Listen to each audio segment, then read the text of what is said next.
जय हिंद friends, welcome to study spark YouTube family. आज मैनेजमेंट प्रिंसिपल एंड प्रैक्टिसेस के पार्ट 2 वीडियोस हम लेकर आए हैं। यह video CSIR, SO and ASO exams के लिए काफ़ी बेनिफिशियल है। साथ ही साथ अगर आप MBA का तैयारी कर रहे हैं या फिर मैनेजमेंट का कोई भी एग्जामिनेशंस है जिसमें मैनेजमेंट के क्वेश्चन पूछे जाते हैं, जस्ट लाइक UGC नेट हो और भी सारे एग्जामिनेशंस हैं, उसमें ये काफ़ी मददगार साबित होगा। हमने इससे पहले मैनेजमेंट प्रिंसिपल्स एंड प्रैक्टिसेस के फर्स्ट वीडियो को कर लिया है। हमारा आज का टॉपिक है management principles and practices MCQ with lecture 2। शुरू करते हैं पहले क्वेश्चन से। पहला क्वेश्चन है ह्यूमन रिसोर्स मैनेजमेंट एम्फेसिस। मानव संसाधन प्रबंधन बल देता है या मानव संसाधन प्रबंधन का महत्व है किस में? यहाँ पे ऑप्शन आप देख रहे हैं, development of people, punishment of people, adoption of people, none of this. तो इसका आंसर हो जाएगा development of people. Human resource management emphasis on development of people. अब ये सारे जो प्रिंसिपल्स हैं, development of people, punishment of people, adoption of people, इनको इन डिटेल्स हम लोग जानेंगे नेक्स्ट स्लाइड में विद प्रेजेंटेशन।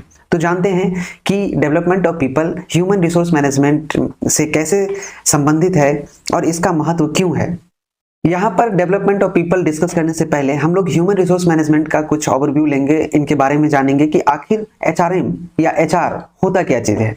यहाँ पे डेफिनेशन लिखा है, आप पढ़ सकते हैं। ह्यूमन रिसोर्स मैनेजमेंट HRM और HR is the strategic and coherent approach to the effective and efficient management of people in a company or organization, such that they help their business gain a competitive advantage. It is designed to maximize employee performance in service of an employer's strategic objective.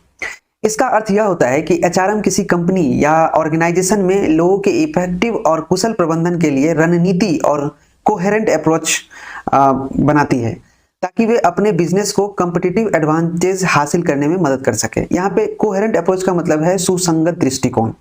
और organisation जो strategy बनाती है वो सिर्फ और सिर्फ उसका गोल होता है कि उसका जो मेन ऑब्जेक्टिव है बिजनेस का, वो जो कॉम्पिटिटिव एडवांटेज है, जो मार्केट में प्रतिस्पर्धा है, उस एडवांटेज को हासिल करना इसका मेन मकसद होता है। इसे एम्प्लॉयर के रणनीतिक उद्देश्यों यानी स्ट्रेटेजिक ऑब्जेक्टिव की पूर्ति में एम्प्लॉई के परफॉर्मेंस को मैक्सिमम करने के लिए डिजाइन किया गया है। तो एम्प्लॉई का जो परफॉर्मेंस है HRM की वजह से ही मैक्सिमाइज हो पाता है। उसके परफॉर्मेंस को जितना होना चाहिए उसको मैक्सिमाइज करने के लिए डिजाइन किया गया HRM। अब यहाँ बात उठती है एम्प्लॉय के परफॉर्मेंस को मैक्सिमाइज कैसे किया जाएगा, तो वहीं पे एक कॉन्सेप्ट आता है डेवलपमेंट ऑफ पीपल। अब समझ में आया बात कि डेवलपमेंट ऑफ पीपल HRM से कैसे रिलेटेड है और क्यों महत्व है इसका। इस डेफिनेशन से आपको पता चल गया होगा। यहाँ पे कैसे डेवलपमेंट किया जाएगा एम्प्लॉय का, उसके कुछ एग्जांपल्स दिए गए हैं, आप देख सकते हैं, बना हुआ है यहाँ पे बहुत अच्छा स्लाइड। यहाँ पे लिखा है example of people development for HR, और वो क्या क्या किया जा सकता है, क्या क्या स्ट्रेटेजिक अपनाया जा सकता है, वो यहाँ पे लिखा है। इसको आप पॉइंट वाइज समझ सकते हैं, याद कर सकते हैं। पहला कहता है कि एम्प्लॉय को कल्टिवेट करना है, मतलब cultivating a learning culture, job orientation, peer coaching, targeted training and skill building, job shadowing, self based learning और मेंटरशिप प्रोग्राम। ये सारे जो एलिमेंट्स हैं, ये सारे एलिमेंट्स यूज किए जाते हैं development of people for the maximization of performance, for the development of organization. People का डेवलपमेंट ऑर्गेनाइजेशन के डेवलपमेंट से जुड़ा हुआ है। ये अप्रोच दोनों के लिए फायदेमंद है। क्लियर है? यहां पर एक दूसरा बताया गया है कि आप अगर पीपल का डेवलपमेंट करना चाहते हैं तो इनको 4 पार्ट में बांटकर दिखाया गया है कि आपको ये सारी चीजें करनी होंगी। ये तो हमने बता दिया कि डेवलपमेंट ऑफ पीपल है, लेकिन जो प्रिंसिपल है एम्प्लॉय डेवलपमेंट का, प्रोएक्टिव एम्प्लॉय डेवलपमेंट का प्रिंसिपल जो है वो 4 है। वो क्या क्या है? Anticipate skill needs, identify option for learning, create opportunities for growth, recognize the benefits. Questions में जितने ऑप्शंस दिए गए थे उन सारे ऑप्शंस को हम करेंगे। एक ऑप्शन हमने डेवलपमेंट ऑफ एम्प्लॉय कर लिया। अब सेकंड ऑप्शन उसमें था पनिशमेंट ऑफ पीपल। अब डेवलपमेंट होगा, अगर एम्प्लॉय ढंग से काम नहीं कर रहा है, ऑफेंस कर रहा है, तो उसको पनिशमेंट देने के लिए बहुत सारे स्टेजेस बनाए गए हैं, बहुत सारे रूल्स बनाए गए हैं, उनके अगेंस्ट डिसिप्लिनरी एक्शन लिए जाते हैं। उन सब बातों की चर्चा की गई है इसमें, और इसकी जानकारी हमें होनी चाहिए। बात करते हैं, अगर कोई एम्प्लॉय पहला ऑफेंस करता है और वो एकदम माइनर है, मेजर नहीं है। पनिशमेंट 2 तरह के होते हैं, एक होता है माइनर और दूसरा होता है मेजर। ओके, तो जो माइनर पनिशमेंट होता है उसमें क्या होता है कि उसको वर्बल थ्रेटनिंग दे दिया जाता है, वर्बली मुंह से बोल दिया जाता है, वार्निंग दे दिया जाता है कि देखो ये तुम्हारा पहला ऑफेंस है, ऐसा नहीं करना है, ठीक है, ये गलत है, एथिकली रॉन्ग है, ऑर्गेनाइजेशन की प्रिंसिपल के खिलाफ है, आप अपने में सुधार लाओ। अगर वो दूसरा ऑफेंस करता है तब उसको रिटेन रिप्रीमेंड किया जाता है और लिखित में उसको दिया जाता है कि देखिए आपने इस तरह की गलती की है, कारण बताओ, नोटिस भी जारी किया जा सकता है, आप अपना स्पष्टीकरण दीजिए, एक्सप्लेनेशन पूछा जा सकता है कि आपने ये जो गलती किया है ये हमारे प्रिंसिपल, हमारे रूल्स के अगेंस्ट है, इसके अगेंस्ट आपको अपना पक्ष प्रस्तुत करना है, आपने ऐसा क्यों किया। फिर भी अगर वो नहीं मानता, माने ढीठ ही है पूरा एम्प्लॉय, तीसरा ऑफेंस अगर वो कर देता है तो उसको सस्पेंड किया जाता है, सस्पेंड कर दिया जाता है। थर्ड ऑफेंस में देखिए कितना लिबरल है, यहाँ रिजिडिटी नहीं है। ऑर्गेनाइजेशन ने पनिशमेंट के लिए भी जो रूल बनाए हैं उसमें भी फ्लेक्सिबिलिटी लाया हुआ है। ऐसा नहीं कि कठोर कानून बना दिया है, संभलने का मौका नहीं दिया जा रहा है एम्प्लॉय को, मौका भी दिया गया है। अगर तब भी नहीं सुधरता है तो एक बार गलती माफ करता है, भगवान भी कहते हैं कि एक गलती माफ कर देगा, दो गलती माफ करेगा, अगर बार बार गलती करोगे तो भगवान भी माफ नहीं करेगा। हालांकि ये तो ऑर्गेनाइजेशन है। तो वही तीसरी गलती अगर आप करते हैं तो वहां पे एम्प्लॉय को सस्पेंशन का पनिशमेंट दिया जाता है, सस्पेंड कर दिया जाता है। और आप याद रखिए सस्पेंशन जो होता है ना ही माइनर पेनल्टी है और ना ही मेजर पेनल्टी है, ये दोनों कैटेगरी में ये नहीं आता है। इसके बारे में भी हम लोग चर्चा करेंगे कि आखिर ये पेनल्टी है या नहीं है, इसको जाने। एक्चुअली सस्पेंशन ना पेनल्टी है ही नहीं, ओके। तो आगे सीसीएस रूल्स वगैरह में इनकी चर्चाएं काफी अच्छे से की गई है। अब मान लीजिए कि सस्पेंड होने के बाद भी वो नहीं सुधरता है, चौथा ऑफेंस ये कर देता है, तब क्या करेगी ऑर्गेनाइजेशन, मजबूरी में डिसमिसल करेगी, एम्प्लॉय को डिसमिस कर देगी नौकरी से, मतलब निकाल देगी, उसको हटा देगी, टर्मिनेट कर देगी। इसी को बोलते हैं लास्ट, और ये होता है मेजर पेनल्टी। डिसमिसल पेनल्टी में आता है और ये बहुत बड़ा पेनल्टी होता है किसी को नौकरी से हटा देना, तो ये पनिशमेंट है। अच्छा, जब ऑर्गेनाइजेशन में बिहेवियरल कोई भी अनवांटेड बिहेवियर होता है एम्प्लॉय के द्वारा तो उसके अगेंस्ट डिसिप्लिनरी एक्शन लिए जाते हैं। अब अनवांटेड बिहेवियर्स क्या क्या हो सकते हैं, जैसे एम्प्लॉय मिसकंडक्ट करता हो, हरासमेंट कर दिया हो, डिस्क्रिमिनेशन करता हो, एब्सेंटिज्म यानी कि टाइम पे आता नहीं हो, रूल को वायलेट करता हो, उसका वर्क जो है पुअर वर्क परफॉर्मेंस है, वर्क प्लेस बुलिंग है, टार्डनेस है, तो ये सारी चीजें हैं, मिसकंडक्ट, हरासमेंट, ये सारी चीजें जो है अनवांटेड बिहेवियर में आता है। When employee conduct unwanted behavior, then organization conduct an investigation and take appropriate action to correct unwanted behavior. अब कोई एम्प्लॉई बहुत ही अनवांटेड टाइप का बिहेवियर कर रहा है तो उसको सुधारने के लिए ऑर्गेनाइजेशन कुछ डिसिप्लिनरी एक्शंस लेते हैं, और उस एक्शंस को इसलिए लिया जाता है कि एम्प्लॉई सुधर जाए। और वो क्या क्या हो सकता है, वर्बल वार्निंग हो सकता है, रिटन वार्निंग हो सकता है, लॉस ऑफ प्रिविलेजेस हो सकता है, एम्प्लॉय को जो कुछ प्रिविलेज दिया गया है, कुछ बेनिफिट्स दिया गया है उसमें कटौती कर दिया जाए, और उसके परफॉर्मेंस इंप्रूवमेंट का प्लान किया जाए। मानिए कि अगर परफॉर्मेंस अच्छा नहीं है, मे बी ऑर्गेनाइजेशन को लगता है कि इसको ट्रेनिंग की जरूरत है, रीट्रेनिंग करवा सकता है ताकि इसका इंप्रूवमेंट हो सके। ये सब डिसिप्लिनरी एक्शंस के एग्जांपल्स हैं। या फिर अगर फिर भी नहीं संभलता है तो डिमोशन किया जा सकता है, उसके पद से नीचे वाला पद पे कर दिया जाए, टेम्पोररी पे आउट कर दिया जाए, उसका पेमेंट रोक दे, सस्पेंशन, अब मैंने बताया कि सस्पेंड कर दे, या लास्ट में जब वो नहीं सुधरेगा तो टर्मिनेट कर दे। ये सारे डिसिप्लिनरी एक्शंस हैं। फर्स्ट क्वेश्चन का जो थर्ड ऑप्शन था एडॉप्शन ऑफ पीपल, उसके ये है technology, relative advantage, compatibility, complexity. दूसरा एलिमेंट है organization, organizational competency, training and education, top management support, then perceive ease of use, और फोर्थ एलिमेंट है परसीव्ड यूजफुलनेस, एंड फिफ्थ में adoption intentions होता है पीपल के लिए। ओके, तो ये सारे एलिमेंट्स होंगे तभी पीपल का एडॉप्शन किया जाएगा ऑर्गेनाइजेशन में। अब क्वेश्चन के एनालिसिस से आपको समझ में आ गया होगा कि आपको क्वेश्चन के माध्यम से पूरा का पूरा टॉपिक कवर कराया जा रहा है। क्लियर है? तो हम लोग एक एक चीज को पढ़ते हैं और ये एग्जाम ओरिएंटेड है। आप सिलेबस उलट कर देख लीजिए, आपके सिलेबस में है और वही चीज हम पढ़ा रहे हैं, और ये एग्जाम ओरिएंटेड है। सेकेंड क्वेश्चन है human resource management is amalgam of what, यानी कि मानव संसाधन प्रबंधन जो है एचआरएम का एक संयोजन है। एचआरएम संयोजन है किसका, अमेलगमेशन है किसका, ये बताना है आपको। तो ये है job analysis, recruitment and selection का अमेलगमेशन एचआरएम। इसको भी इन डिटेल पढ़ेंगे क्योंकि CSIR पेपर 2 में इन्होंने दे रखा है, आपको जॉब एनालिसिस पढ़ना है, रिक्रूटमेंट पढ़ना है, प्रिंसिपल पढ़ना है, परफॉर्मेंस अप्राइजल पढ़ना है, और भी बहुत सारी चीजें हैं।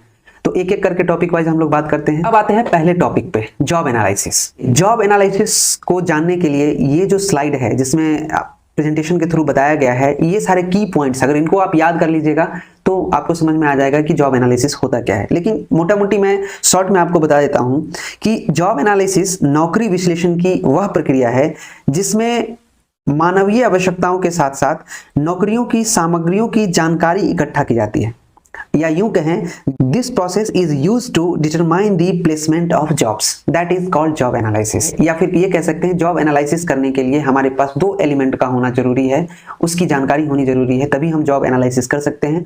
पहला है जॉब डिस्क्रिप्शन और दूसरा है जॉब स्पेसिफिकेशंस। जॉब डिस्क्रिप्शन में क्या क्या चीजें आती हैं उसकी भी जानकारी आपको होनी चाहिए। जॉब स्पेसिफिकेशंस में किन किन चीजों को इंक्लूड किया जाता है इनकी भी जानकारी होनी चाहिए। देखिए, जब भी वैकेंसी आती है, जब भी वैकेंसीज आती हैं तो ऑर्गेनाइजेशन उस वैकेंसीज में अपने नीड के अकॉर्डिंग स्पेसिफिकेशंस डालती हैं, यानी कि इस पद के लिए क्या एजुकेशनल क्वालिफिकेशन होगा, क्या वर्क एक्सपीरियंस होगा, कितनी स्किल्स चाहिए, क्या ट्रेनिंग चाहिए, क्या पर्सनल कैरेक्टरिस्टिक्स होने चाहिए एप्लीकेंट्स का जो नौकरी के लिए अप्लाई करें, उसके लिए कुछ पैरामीटर सेट करती है, उसको बोलते हैं जॉब स्पेसिफिकेशंस। जॉब डिस्क्रिप्शंस का मतलब होता है कि जॉब के बारे में बताता है कि ये कौन सा पद होगा, पद का नाम, उसका पोजीशन, ऑर्गेनाइजेशन जो पद पे रिक्रूट करेगी उसको जो नियुक्त करेगी उसका जो लोकेशन होगा वो क्या होगा, ड्यूटीज क्या होगी, उसकी रिस्पॉन्सिबिलिटीज क्या होंगी, रिपोर्टिंग अथॉरिटी कौन होंगे उनके, ऑर्गेनाइजेशन का एनवायरमेंटल प्रोसेस कैसे उनको मेंटेन करना है, ये सारी चीजें जॉब डिस्क्रिप्शंस में होती हैं। मुझे लगता है कि आपको जॉब एनालिसिस में जॉब डिस्क्रिप्शंस और जॉब स्पेसिफिकेशंस के बारे में मोटा मोटी जानकारी हो गई है। जॉब एनालिसिस में ये दो चीजों को हमने देखा, उसके बाद प्रोसेस आता है रिक्रूटमेंट एंड सिलेक्शंस का, सिलेक्शन का। उसको आगे हम ग्राफ से देखते हैं। यहां पे बताया गया है रिक्रूटमेंट एंड सिलेक्शन प्रोसेस के बारे में। अब देखें रिक्रूटमेंट एंड सिलेक्शन कैसे होता है। पहले क्या होगा, जॉब वैकेंसी आएगा, जॉब वैकेंसी आएगा, उसके बाद जॉब का एनालिसिस किया जाएगा।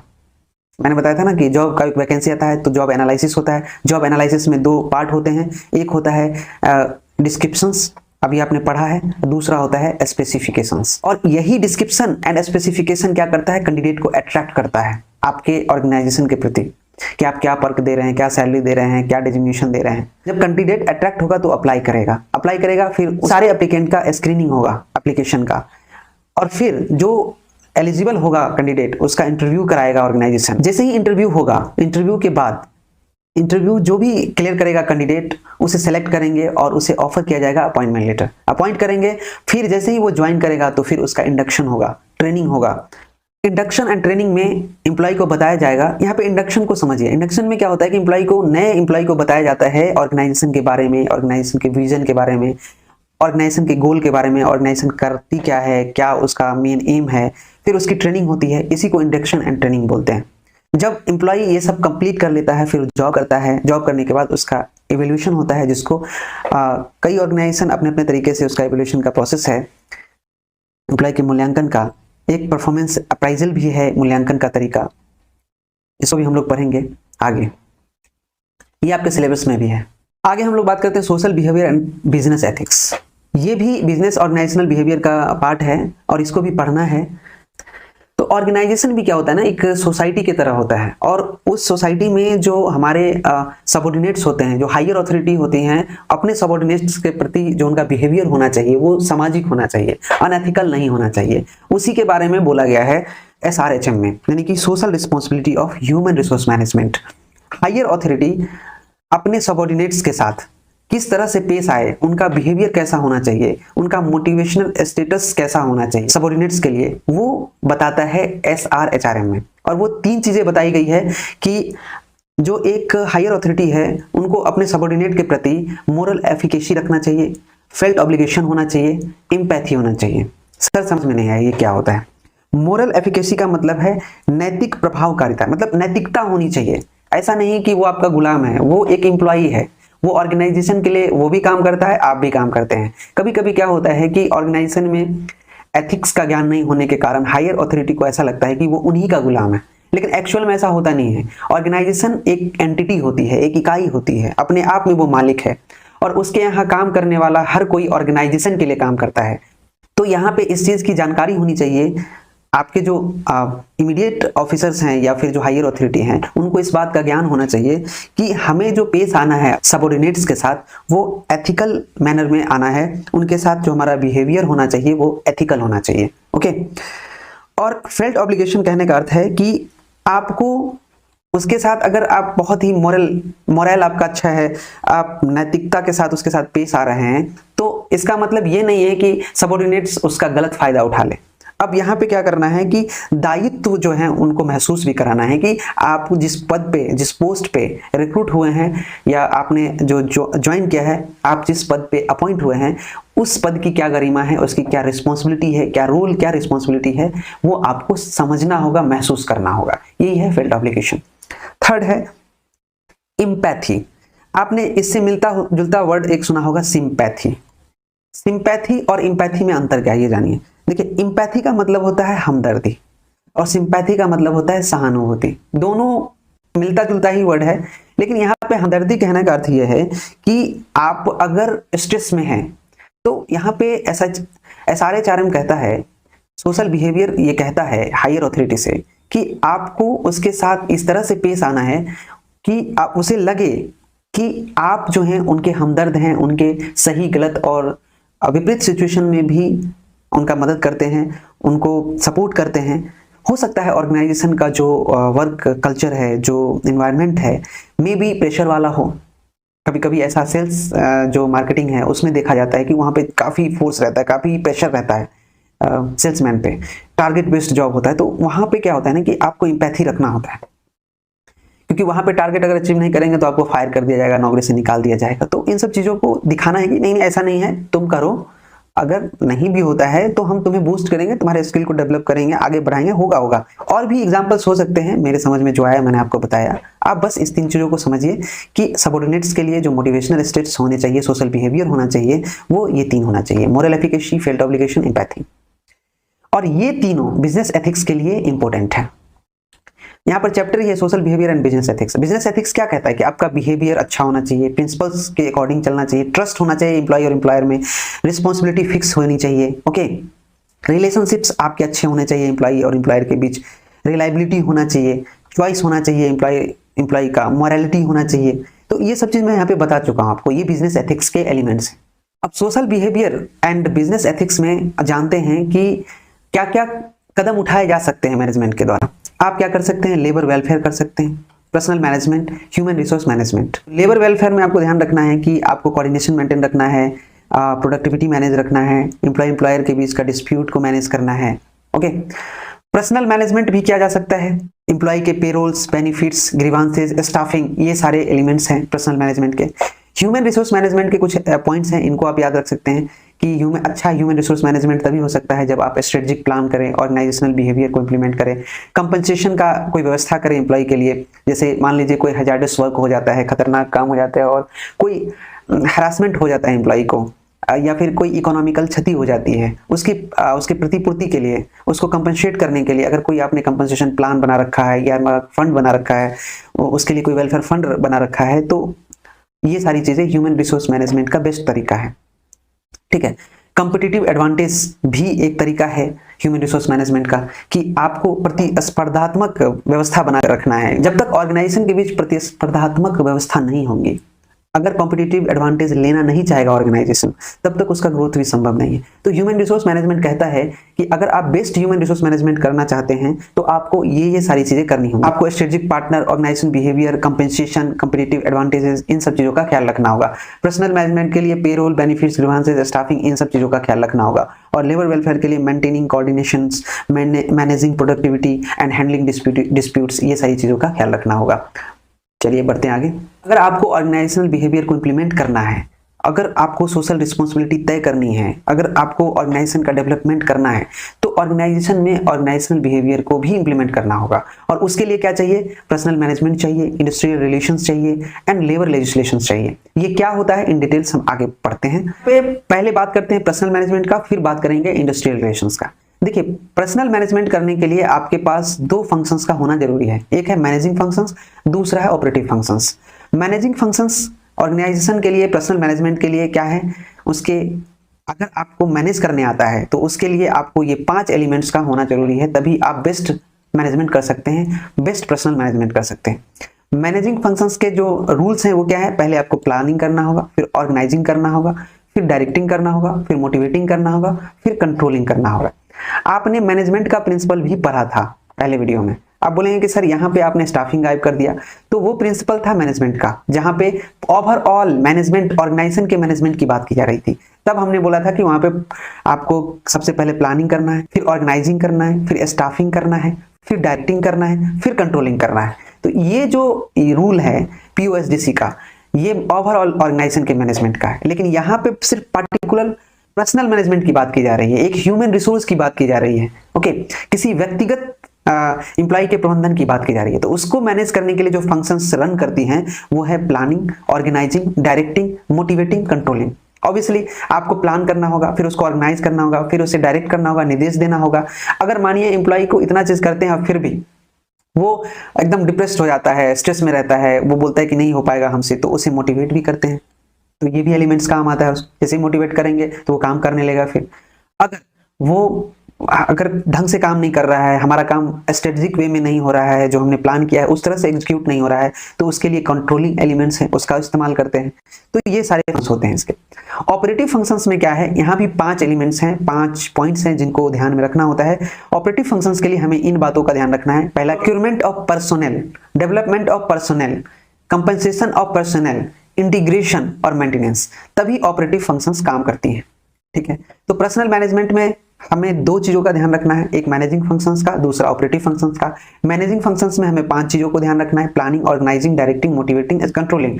एंड ऑपरेटिव फंक्शंस में हमें 5 चीजों का ध्यान रखना है। वो 5 चीज हैं, procurement of personal, development of personal, compensation of personal, integration and maintenance. नाम से ही पता है, डेफिनेशंस बताने की जरूरत नहीं है। मैंने बताया है कि आपको एग्जाम ओरिएंटेड पढ़ना है। आगे के स्लाइड्स में और भी क्लासेस होंगी, आपको एक एक चीज बता दिया जाएगा। पहले आप पॉइंट सबको याद रखिए। अगर आपको जानकारी नहीं है तो कम से कम मैनेजमेंट तो सीखिए, फिर आगे बताया जाएगा क्या क्या चीजें होती हैं, इन डिटेल बताएंगे, डोंट वरी। मैंने बोला था ना कि आपको डेफिनेशन से लिखाना नहीं है, पॉइंट वाइज आपको एक एक चीज बता देंगे कि एकदम पॉइंट वाइज आपको क्या क्या पढ़ना है। और दिमाग में देखिए, ऑब्जेक्टिव्स को सॉल्व करने के लिए पॉइंट वाइज ही याद करना बेस्ट तरीका है। पूरा का पूरा डेफिनेशन रट लेने से क्वेश्चन सॉल्व नहीं होगा, लेकिन आपको पॉइंट याद रहेगा, एलिमेंट्स याद रहेगा, मेन फंक्शंस इसके याद रहेंगे, क्या क्या की पॉइंट्स है उसको अगर आप याद कर लिए, रिमेंबर कर लिए, तो क्वेश्चन सॉल्व कर पाएंगे। यहाँ पे मैंने बता दिया है कि पर्सनल मैनेजमेंट जो है वो फंक्शन कैसे करता है। तो उसके फंक्शंस हैं managerial functions and operative functions. आपने पिछले स्लाइड्स में देखा कि यहाँ पे शॉर्ट में बताया गया था आपको कि ये सारी चीजों को आपको याद रखना है। अब यहाँ इन डिटेल्स बता दिया गया है हर सेक्शंस में किन किन चीजों को प्रोक्योरमेंट में रखा गया, डेवलपमेंट में रखा गया, कंपनसेशन में रखा गया, इंटीग्रेशन में रखा गया, मेंटेनेंस में रखा गया। ठीक है, तो ये पॉइंट याद रहेगा, आप समझ लेंगे कि क्या होता है ऑपरेटिव और क्या होता है मैनेजरियल। मैनेजरियल में तो आपने जान रखा है planning, organising, directing and controlling, ये 4 चीजें आप याद रखिए मोटा मोटी, ये मैनेजरियल फंक्शंस के एलिमेंट्स हैं। अब हम ऑपरेटिव फंक्शंस की बात करते हैं तो हमने बताया था कि इसमें होता है पहला procurement, procurement of personal. Personal का जो प्रोक्योरमेंट होता है वो क्या क्या हो सकता है। पहला होता है जॉब एनालिसिस, ओके, फिर होता है ह्यूमन रिसोर्स प्लानिंग, फिर करते हैं रिक्रूटमेंट, फिर करते हैं सिलेक्शन, फिर होता है प्लेसमेंट, फिर होता है इंडक्शन, फिर होता है ट्रांसफर, फिर होता है प्रमोशन, फिर होता है सेपरेशन। ये 9 एलिमेंट्स और 9 पिलर्स हैं प्रोक्योरमेंट के, और ये सारी चीजें जो हैं ऑपरेटिव फंक्शंस के अंदर आती हैं। तो ऐसा भी पूछ लेगा कि जॉब एनालिसिस किस फंक्शन से रिलेटेड है, ठीक है, ऑपरेटिव फंक्शंस या मैनेजरियल, तो आपको पता रहेगा तभी तो बनाएंगे। आप बता देंगे कि देखिए जॉब एनालिसिस जो है ना ऑपरेटिव फंक्शंस के प्रोक्योरमेंट से जुड़ा हुआ है, ओके, ये मैनेजरियल फंक्शंस का हिस्सा नहीं है। अब हम सेकेंड पॉइंट पढ़ते हैं, डेवलपमेंट ऑफ पर्सनल। अब एक ऑर्गेनाइजेशन में पर्सनल का डेवलपमेंट के लिए क्या क्या किया जाता है उसको जानते हैं। तो उसमें हम क्या करते हैं, एम्प्लॉय का एवेल्यूशन करते हैं परफॉर्मेंस अप्राइजल के थ्रू कि एम्प्लॉय ने कैसा काम किया, उसकी ग्रेडिंग करते हैं। फिर उस ग्रेडिंग पे निर्धारित करते हैं कि अगर वो अच्छा परफॉर्म किया तो उसको प्रमोशन मिलेगा या फिर आगे की कुछ बेनिफिट्स मिलेंगे, ताकि एम्प्लॉय ना मोटिवेटेड रहे। ये भी तरीका है किसी भी एम्प्लॉय के डेवलपमेंट का। दूसरा है ट्रेनिंग के थ्रू आप एम्प्लॉय का डेवलपमेंट कर सकते हैं, एग्जीक्यूटिव डेवलपमेंट के थ्रू भी किया जा सकता है, या फिर करियर प्लानिंग एंड डेवलपमेंट के थ्रू भी किसी भी एम्प्लॉय का डेवलपमेंट किया जा सकता है ऑर्गेनाइजेशन में। अब बात करते हैं कंपनसेशन ऑफ पर्सनल की। अब किसी एम्प्लॉय को कंपनसेशन देना है तो उसका जो एलिमेंट है वो है job evaluation, wages and salary administration, wages and salary administration, bonus and incentives, payrolls, ये सारे कंपनसेशन के तरीका है। एम्प्लॉय को कंपनसेशन हम जो देते हैं इन सारे फॉर्म में देते हैं, क्लियर है।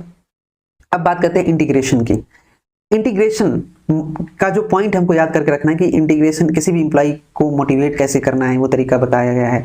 उस एम्प्लॉय का जॉब सेटिस्फेक्शन भी होना चाहिए। ग्रीवांस रिड्रेसल का निर्माण करेगी, जहाँ पे एम्प्लॉय को अगर कोई दिक्कत है तो वहां जाकर शिकायत दर्ज कर सकती है कि देखिए यहाँ पे हमको ये प्रॉब्लम आ रही है, इसका सॉल्यूशन कीजिए। ये सारे मैनेजमेंट के इफेक्टिव टूल्स हैं जहाँ पे ऑर्गेनाइजेशन को ऑपरेट करने के लिए ये ऑपरेटिव फंक्शंस है एम्प्लॉय के डेवलपमेंट और ऑर्गेनाइजेशन के डेवलपमेंट के लिए, इसीलिए ऑपरेटिव फंक्शंस में इसको रखा गया है। कलेक्टिव एंड बार्गेनिंग प्रोसेस है, कॉन्फ्लिक्ट मैनेजमेंट है, पार्टिसिपेशन ऑफ एम्प्लॉइज है और डिसिप्लिन है।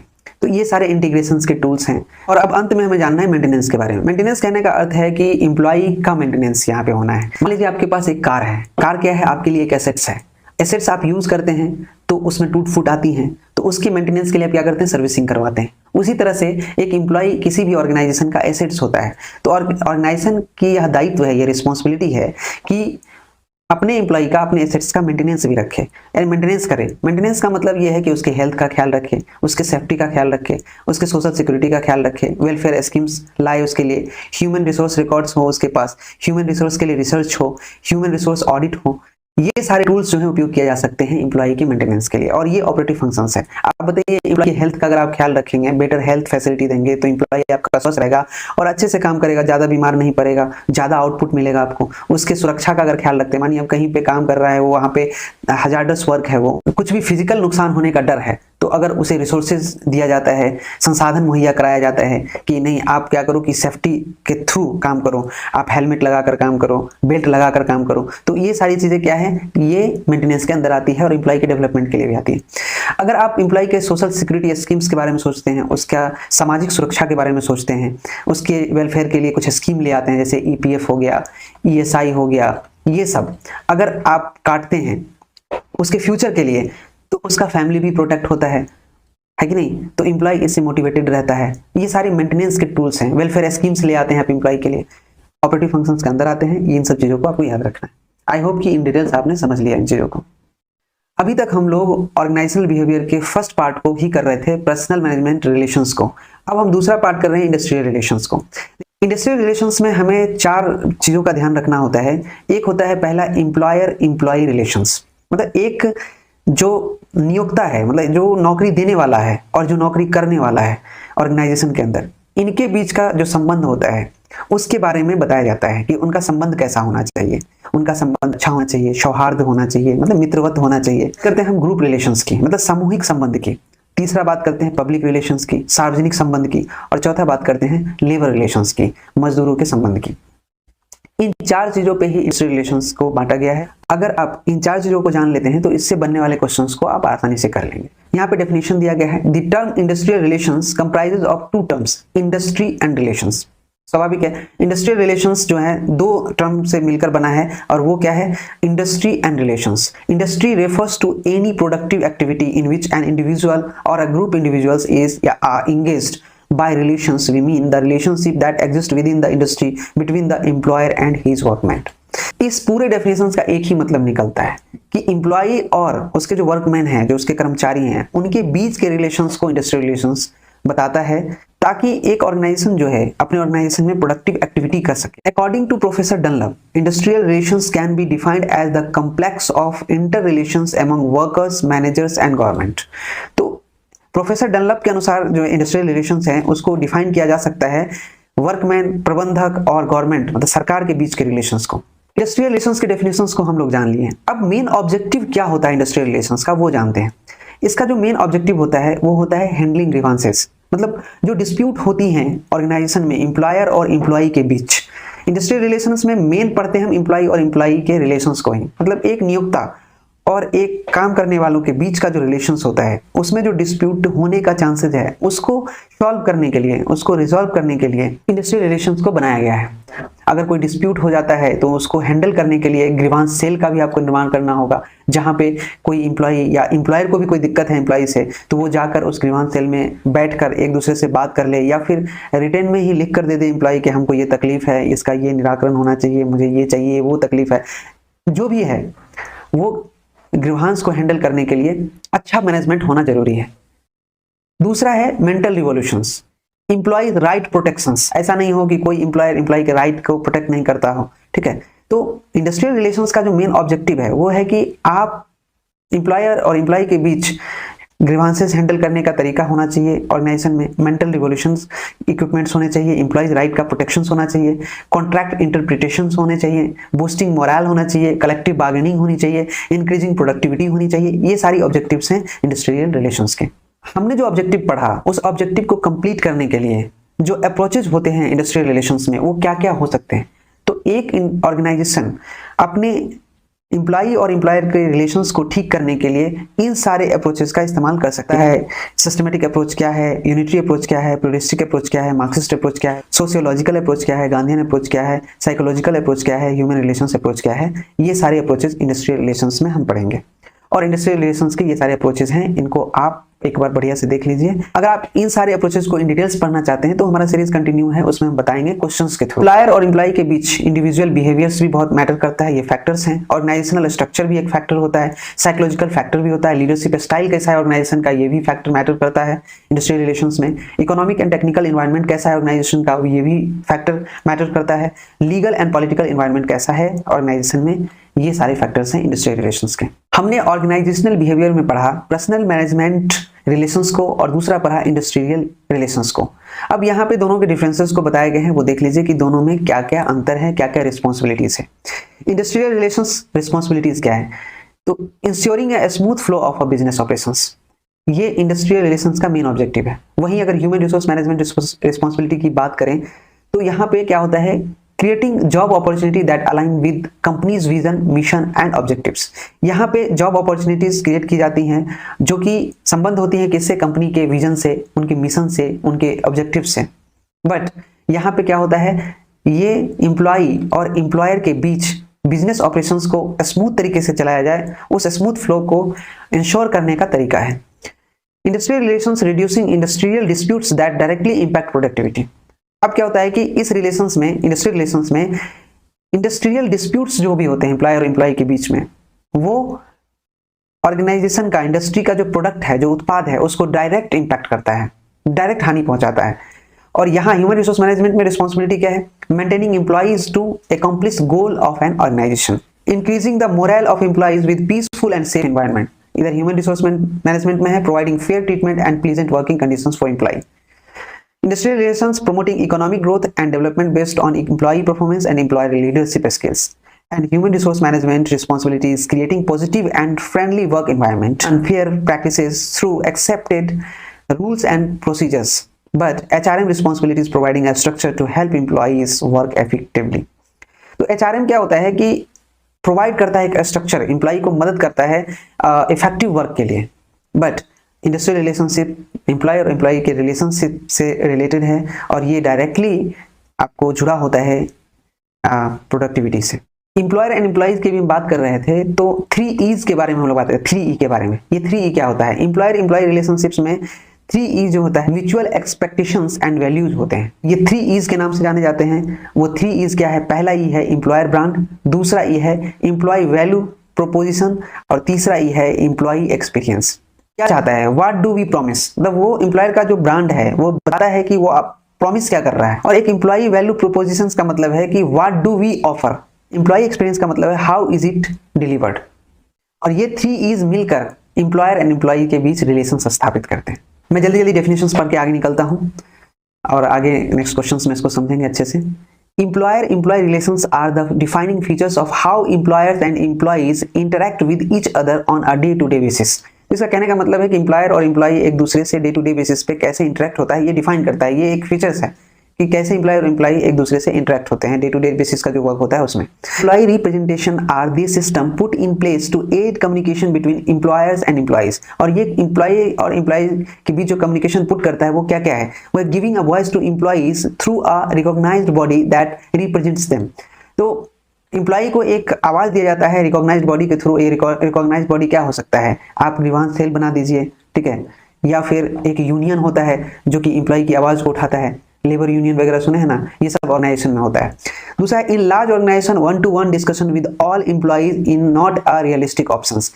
और ये कहने का मतलब है कि एम्प्लॉय और एम्प्लॉय रिलेशंस में अगर कोई बड़ा ऑर्गेनाइजेशन है, वहां पे अगर कोई यह चाहे एम्प्लॉय की एक को बैठाकर उसके प्रॉब्लम को सॉल्व किया जाए तो ये संभव नहीं। इसके लिए कोई सेल्स बनाए गए हैं, जैसे ग्रीवांस सेल हो गया, यूनियन हो गया। यूनियन भी अपना एक सेल बनाकर रखता है कि अगर आपको कोई दिक्कत है तो वहाँ पे लीडर है, आप वहाँ पर जाकर अपनी बातों को रखें और वो आपके वॉइस को रेज करेगा, ऑर्गेनाइजेशन में मैनेजमेंट के पास रखेगा और फिर उस डिस्प्यूट को सॉल्व करेगा। The elected voice must have a clear remit and the objective understood by all related parties. Method includes trade union work councils. Employer and employee relations को यहाँ पे और विस्तार से बताया गया है, वो कैसे किया जा सकता है। ये यहाँ पे 8 तरीका बताया गया है। इसको इन डिटेल्स मैं नहीं बताऊंगा, आप पढ़ लीजिएगा, लेकिन आपको तरीका बता दिया जाता है कि वो कैसे मैनेज किया जाता है। एम्प्लॉय रिलेशंस एग्जांपल्स यहाँ पे दिया गया है, उसको बेस्ट करने के लिए है। पहला वर्क प्लेस कॉन्फ्लिक्ट मैनेजमेंट, दूसरा है एम्प्लॉय ऑनबोर्डिंग, तीसरा है लेबर रिलेशंस, चौथा है work place health and safety, fifth है अब्सेंटीज्म, सिक्स्थ है इनसबॉर्डिनेशंस, सेवेंथ है एम्प्लॉय मिसकंडक्ट एंड एट्थ है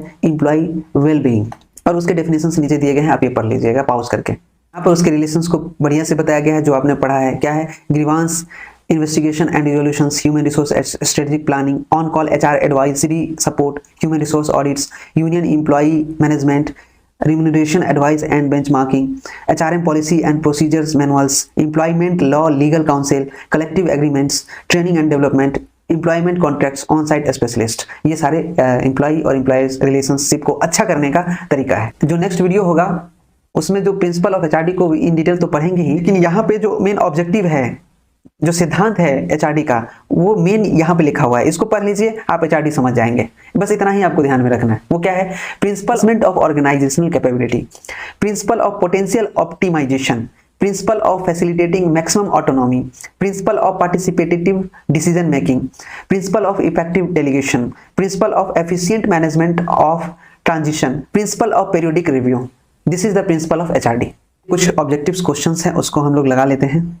यहाँ पे एक स्टेटमेंट दिया गया है, क्वेश्चन पढ़िए।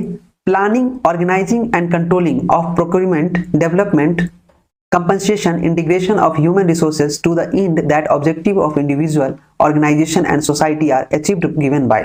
मानव संसाधनों की खरीद, विकास, मुआवजा, एकीकरण की योजना, आयोजन, नियंत्रण, अंत तक, ताकि व्यक्ति, संगठन और समाज के उद्देश्यों को प्राप्त किया जा सके। ये डेफिनेशन है।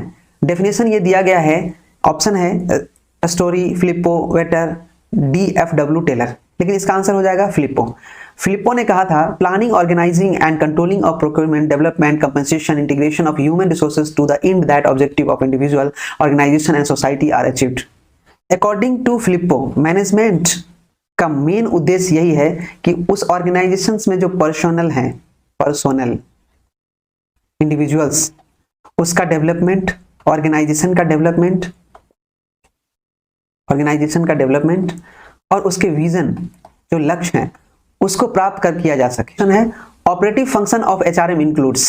अभी आपने 2 फंक्शन पढ़ा था, managerial function and operative functions. देखिए क्वेश्चन पूछ लिया है, एचआरएम के परिचालन कार्यों में शामिल है, तो ऑपरेटिव फंक्शंस में क्या क्या शामिल है ये आपको बताना है।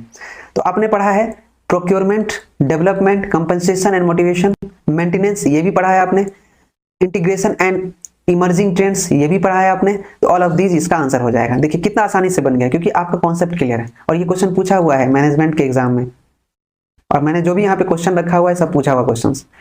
तो ऑपरेटिव फंक्शंस आपको पता ही नहीं होगा तो कैसे बनाएंगे क्वेश्चंस? जैसे ही आपको पता चल गया कि नहीं, procurement, development, compensation and motivation, maintenance, integration and emerging trends, ये सब रिलेटेड हैं, all are related to the operative functions है।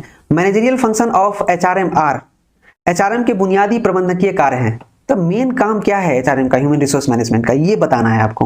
तो इसका आपने अगर पढ़ा है, प्लानिंग, ऑर्गेनाइजिंग,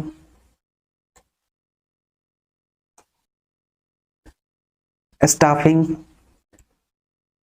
डायरेक्टिंग, कंट्रोलिंग, ये मेन बेसिक है एचआरएम के। अब यहां देखिए कि यहां पे इस सीक्वेंस में है कोई POSDC, अगर है तो वो आंसर हो जाएगा। यहाँ पहला ऑप्शन है प्लानिंग, ऑर्गेनाइजिंग एंड स्टाफिंग, तो ये हो सकता है, लेकिन यहाँ पे मिसिंग है 2 चीज, एक डायरेक्टिंग और दूसरा है कंट्रोलिंग, तभी तो मिलके होगा।